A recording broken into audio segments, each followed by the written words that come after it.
student, welcome back. This is the second video of chapter heat of NCERT book. So, in the previous class we have ended the portion with conductor and insulator. हम लोगों ने पिछले video में conductor और insulator topic तक पढ़ाई की थी कि कंडक्टर वो होते हैं जो हीट को एब्जॉर्ब करने में हेल्प करते हैं, उनसे हीट ट्रेवल करता है, उनके अंदर से होकर गुजरता है, जैसे कोई भी मेटल, आयरन हो गया, कॉपर हो गया।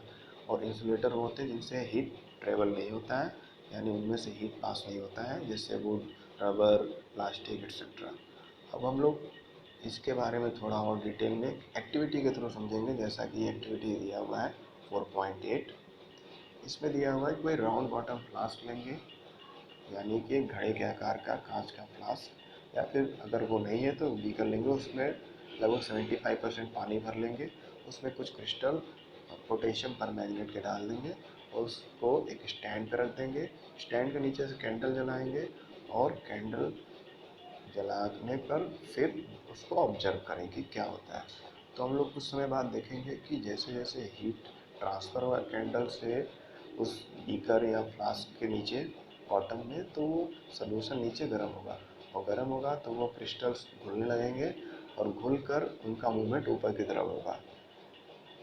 ठीक है, तो ये दिखाता है कि डायरेक्ट हीट नीचे पड़ता है और वो हीट जब लिक्विड में ट्रांसफ़र होता है तो वो गर्म पानी ऊपर की ओर जाने लगता है, और उस गर्म पानी जब ऊपर जाने लगता है तो गर्म पानी की जगह जो खाली हो गई उसको ठंडा पानी, साइड के जो उसी बीकर में ठंडा पानी है वो उसकी जगह ले लेता है और वो हीट होने लगता है।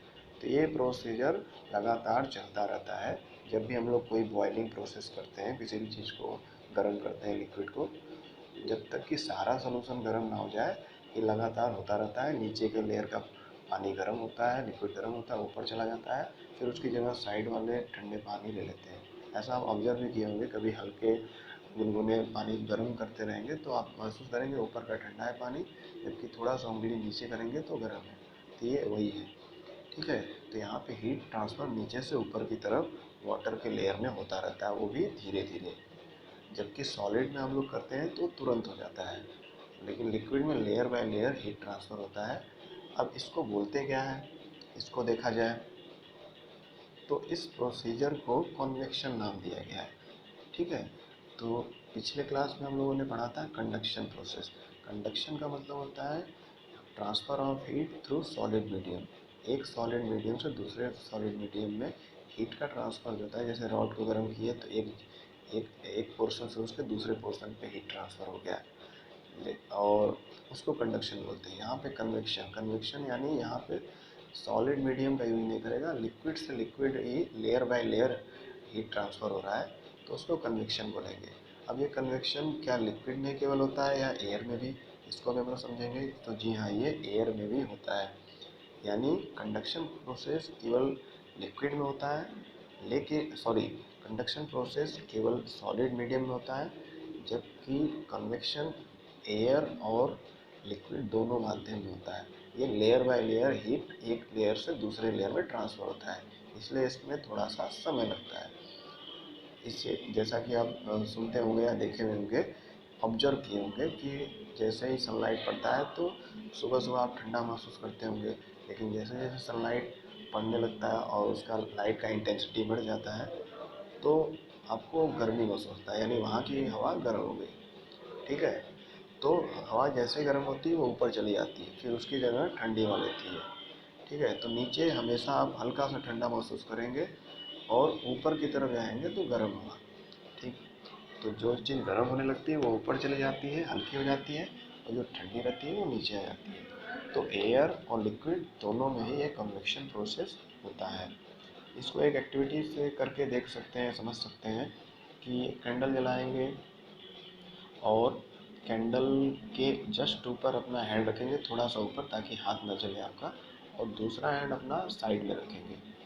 अब आप क्या महसूस करेंगे, क्या आपने फील किया, आपका कौन सा हैंड जल्दी गर्म हुआ? तो आप अगर करेंगे, इसको सेफली करेंगे बिना अपने आप को हर्ट किए, तो पाएंगे कि आपके ऊपरी हैंड जो उसके टॉप पे रखे हैं कैंडल के थोड़े से ऊपर, जस्ट ऊपर नहीं, थोड़े ऊपर, ताकि आपका हाथ जल ना जाए, तो वो जल्दी गर्म होगा एज कम्पेयर टू साइड वाला हैंड। क्यों? क्योंकि यहाँ पे हीट का ट्रांसफ़र ऊपर की तरफ हो रहा है, उसका डायरेक्शन। ठीक है, साइड में भी हो रहा है लेकिन बहुत ही कम, इसलिए साइड वाला हैंड बहुत ही लेट में, काफ़ी समय के बाद थोड़ा सा हीट होगा, जबकि ऊपर की तरफ हीट का ट्रांसफ़र हो रहा है और हीट के ट्रांसफ़र के लिए जो स्मोक के पार्टिकल है वो भी ऊपर की तरफ उड़ के जा रहे हैं, जो कैंडल के जलने पे प्रोड्यूस हो रहा है। दैट्स वाई हीट ऊपर की ओर ट्रांसफ़र हो रहा है, यानी एयर के थ्रू हीट ट्रांसफ़र हो रहा है और हमारा ऊपरी हैंड गर्म हो जा रहा है। तो ये एक्टिविटी भी हमको यही जस्टिफाई करता है, समझाता है कि एयर जो गर्म होती है वो ऊपर जाती है, ना कि साइड में जाती है। ठीक है, तो गर्म एयर हल्की होकर ऊपर जाती है, ठंडी एयर नीचे जाती है, इसलिए हम लोग को साइड वाले हैंड में गर्मी नहीं महसूस होती है, या बहुत लेट में थोड़ा सा भी हल्का फुल्का महसूस होता है। ठीक है, अब इस कन्वेक्शन को समझने के लिए एक बहुत ही इंटरेस्टिंग सा फिनोमेना है सी ब्रिज और लैंड ब्रिज। आइए उसको समझते हैं। सी ब्रिज और लैंड ब्रिज में क्या होता है कि कोस्टल एरिया यानी समुद्र के किनारे जो बीच एरिया है, या ऐसे कंट्रीज़ हैं जिसमें बहुत सारे बीच है, वहाँ काफ़ी लोकेलिटी है, काफ़ी लोग रहते हैं, काफ़ी आबादी है, तो वहाँ पर घरों या जो भी कॉटेज है, रेस्टोरेंट है, उनके विंडोज़ को सी की तरफ बनाया जाता है। क्यों? क्योंकि दिन में क्या होता है कि जैसे ही सनलाइट पड़ता है तो लैंड या सैंड वाला एरिया या ज़मीन का एरिया बहुत जल्दी गर्म होता है। ऊपरी लेयर थोड़ा सा सनलाइट पड़ेगा, हीट पड़ेगा तो गर्म हो जाता है। जैसा कि हम लोग पहले ही पढ़े थे कि सॉलिड जो है बहुत जल्दी हीट अप होता है, और उस ऊपरी लेयर पे हीट पड़ जाए तो बहुत तेज़ी से हीट वो एब्जॉर्ब करता है। तो लैंड जल्दी हीट एब्जॉर्ब करेगा, जबकि वही सनलाइट समुद्र की लहरों में पड़ेगा लेकिन वो बहुत देर में हीट एब्जॉर्ब करेगा, क्योंकि वो layer by layer heat transfer होगा, जैसा कि हम लोग कन्वेक्शन में पढ़े थे। तो इससे क्या होगा कि पानी ठंडा रहेगा काफ़ी देर तक, जब तक कि हमारा लैंड बहुत जल्दी गर्म हो जाएगा, और जब लैंड गर्म हो जाएगा तो उसके आसपास की हवा गर्म हो जाएगी। गर्म हो जाएगी तो हवा ऊपर चली जाएगी हल्की होकर, और उस हवा खाली जगह जो हवा ऊपर चलेगी उसको फिलअप करने के लिए नेचुरली समुद्र से ठंडी हवाएं उसकी उसकी जगह ले लेंगी। ठीक है, तो यानी दिन के समय में सी ब्रीज चलती है, यानी समुद्र से आने वाली हवाएं लैंड की तरफ चलती हैं, इसलिए वहाँ ठंडी रहती है दिन में। और इसीलिए उधर कोस्टल एरियाज में जो घर बने होते हैं उनकी खिड़कियाँ समुद्र की तरफ समुद्र की तरफ मुंह उनका खुला रहता है, ऐसा बनाया जाता है उनकी खिड़कियों का डायरेक्शन। अब रात के समय में क्या होता है, नाइट टाइम में क्या होता है कि जैसा कि हम लोग जानते हैं कि सॉलिड बहुत जल्दी हीट लेता है, और चूँकि वो बहुत सारे लेयर वाइज नहीं हीट अप होता है, तो वो जैसे ही सनसेट होता है वो अपना हीट रिफ्लेक्ट करना शुरू कर देता है, यानी अपना हीट निकालना शुरू कर देता है। जबकि वाटर बहुत समय में हीट एब्जॉर्ब करता है, दिन भर काफ़ी हीट लेता है फिर जाके गर्म होता है, इसलिए वो अपना हीट निकालने में काफ़ी समय लेता है। जबकि लैंड बहुत तेज़ी से अपना हीट निकाल लेता है, और फिर क्या होता है,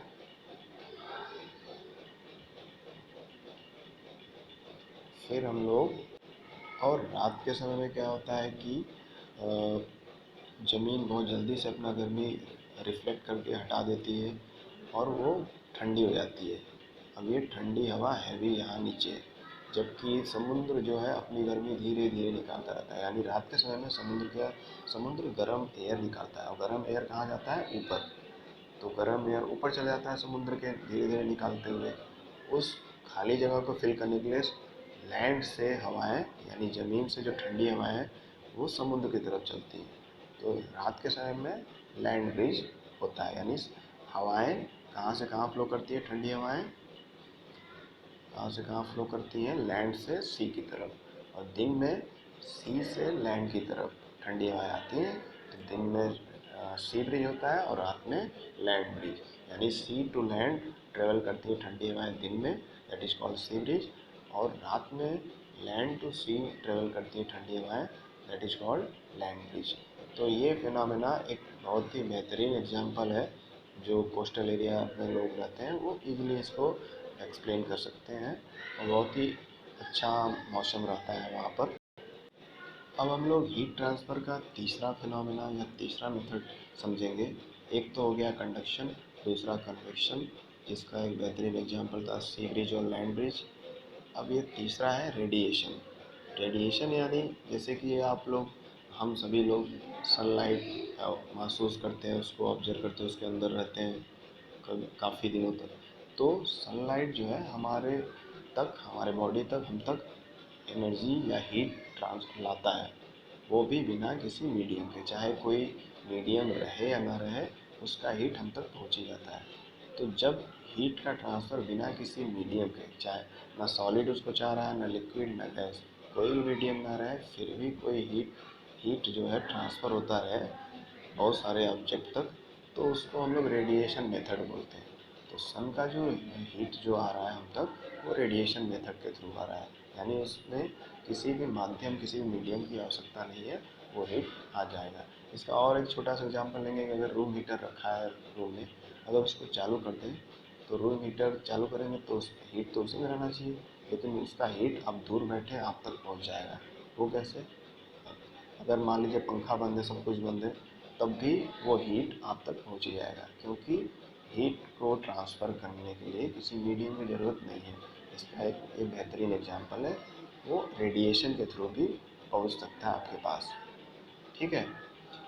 तो इसी तरह हम लोग काफ़ी चीज़ों को समझ सकते हैं। रेडिएशन हो गया प्रोसेस, जैसे कि आप कोई बर्तन है उसको गर्म किए या खाना पकाएं, फिर उसको रख दिए, रखने के बाद वो बर्तन अपने आप ठंडा हो जाएगा। कैसे ठंडा हो गया? क्योंकि उसने अपने अंदर का जो हीट एब्जॉर्ब किया था, वो रेडिएशन के रूप में एनवायरनमेंट में निकाल दिया, और फाइनली वो उसका टेम्परेचर लो हो गया। तो ये सब कुछ कॉमन एग्जांपल्स हैं रेडिएशन प्रोसेस के, रेडिएशन मेथड के, जिससे हीट ट्रांसफ़र होता है। और ऐसा रिसर्च के बाद पाया भी गया है कि हर बॉडी हीट रेडिएट करती है, कुछ न कुछ हीट बाहर को देती रहती है। जैसे हमारा बॉडी है या कोई भी ऑब्जेक्ट है, वो अपने अंदर से कुछ न कुछ हीट निकालता रहता है, ताकि वो अपने आप के टेम्परेचर को बैलेंस करता रहे। ठीक है। और जो ऑब्जेक्ट जितना हीट, उस पर कोई भी ऑब्जेक्ट, उस पर अगर हीट पड़ रहा है, तो कुछ पोर्शन वो हीट एब्जॉर्ब होगा, बाकी जो है ट्रांसमिट हो जाएगा, वो वापस चला जाएगा या रिफ्लेक्ट हो जाएगा। तो ये फिनोमेना होता रहता है। इसीलिए हम लोग गर्मियों में छाता यूज करते हैं, अम्ब्रेला यूज करते हैं। क्यों? क्योंकि अम्ब्रेला से क्या होता है कि अम्ब्रेला अगर लाइट कलर का है तो हमारे लिए ज़्यादा बेनिफिशियल है कि उस पर हीट पड़ेगा, तो मैक्सिमम हीट रिफ्लेक्ट हो जाएगा, थोड़ा ही एब्जॉर्ब होगा। अब ऐसा तो नहीं है कि एकदम एब्जॉर्ब नहीं होगा, क्योंकि वो एक ऑब्जेक्ट है, वो और ऑब्जेक्ट है तो वो हीट कुछ ना कुछ हद तक एब्जॉर्ब करेगा ही, लेकिन मैक्सिमम वो रिफ्लेक्ट कर जाएगा। तो हम लोग को ये चूज करना पड़ता है कि किस कलर का अम्ब्रेला यूज करें, ताकि ये बेटर रहे कि हीट कम से कम एब्जॉर्ब हो और मैक्सिमम रिफ्लेक्ट हो जाए। अब सवाल आता है कि किस तरह के हम लोग को कपड़े पहनने चाहिए गर्मी के दिनों में। इसमें आप लोग पहले से ही जानते होंगे, लोगों में एक कॉमन सी बात है, सभी लोग जानते हैं कि लाइट कलर के कपड़े, यानी हल्के रंग के कपड़े गर्मियों में पहनने चाहिए, सभी बोलते हैं। क्यों? क्योंकि हल्के रंग जो होते हैं रेडिएशन को मिनिमम एब्जॉर्ब करते हैं, जबकि डार्क कलर के कपड़े जो होते हैं रेडिएशन को ज़्यादा एब्जॉर्ब करते हैं। और फिजिक्स के रूल के हिसाब से ब्लैक बॉडी और a dark object absorbs more heat as compare to a light coloured object. यानी डार्क कलर का जो भी ऑब्जेक्ट रहेगा, या अगर ब्लैक है तो वो मैक्सिमम एब्जॉर्ब करेगा या सारा हीट एब्जॉर्ब करेगा जितना उसमें पड़ेगा, जबकि लाइट कलर पे वो मैक्सिमम एब्जॉर्ब नहीं करेगा, बहुत ही कम एब्जॉर्ब करेगा, मैक्सिमम वो ट्रांसमिट या रिफ्लेक्ट कर देगा लाइट। तो इसी को समझने के लिए एक एक्टिविटी दिया हुआ है कि तो बर्तन लीजिए सेम साइज़ का, सेम मेटल का बना हुआ, स्टील या जैसा भी मेटल है, सेम साइज़ सेम मेटल, और दोनों में पानी भर दीजिए। ठीक है। और पानी भरने के बाद क्या करेंगे, एक कंटेनर को ब्लैक कलर से कलर कर दीजिए बाहर से उसको, और एक को जैसा है वैसे रख दीजिए।